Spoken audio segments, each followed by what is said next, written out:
ಸೂರ್ಯವಂಶನಾದ ಶ್ರೀರಾಮನಿಗೆ ರಾಮಚಂದ್ರ ಅಂತ ಹೆಸರು ಹೇಗೆ ಬಂತು? ಇಲ್ಲಿದೆ ಮುದ್ದಾದ ಕತೆ.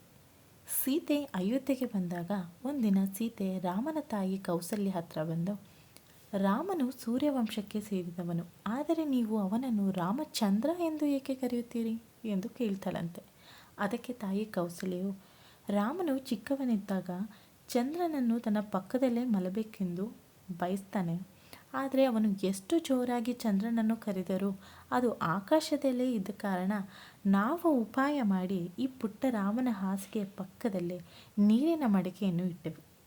ಅದರಲ್ಲಿ ಚಂದ್ರಬಿಂಬ ಬಿದ್ದು ಚಂದ್ರನು ನೀರಿನಲ್ಲಿ ಪ್ರತಿಫಲಿಸುತ್ತಿದ್ದನು. ಹೀಗೆ ರಾಮನು ಚಂದ್ರನ ಜೊತೆ ದಿನ ಮಲಗುತ್ತಿದ್ದನು.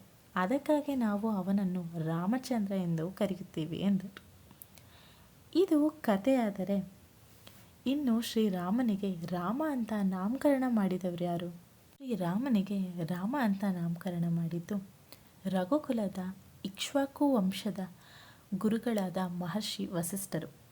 ವಸಿಷ್ಠರು ಬ್ರಹ್ಮನ ಮಾನಸ ಪುತ್ರರಲ್ಲಿ ಒಬ್ಬರು. ಆದ್ದರಿಂದ ಗುರುಗಳಾದ ಮಹರ್ಷಿಯವರಿಗೆ ಮೊದಲೇ ತಿಳಿದಿತ್ತು ಶ್ರೀರಾಮನು ಸಾಕ್ಷಾತ್ ವಿಷ್ಣು ಸ್ವರೂಪರೆಂದು. ಹಾಗಾಗಿ ಅವರು ಯೋಚನೆ ಮಾಡಿ ವಿಷ್ಣುವಿನ ಇನ್ನೊಂದು ಹೆಸರಾದ ನಾರಾಯಣ ಎಂಬ ಹೆಸರಿನಿಂದ ರಾ ತೆಗೆದು ಮತ್ತು ಶಿವನ ಆತ್ಮವನ್ನು ಸೂಚಿಸುವ ಅಕ್ಷರ ನಮಃಶಿವಾಯ ಎಂಬ ಹೆಸರಿನಿಂದ ಮಾ ತೆಗೆದು ರಾಮ ಎಂದು ಹೆಸರಿಟ್ಟರು.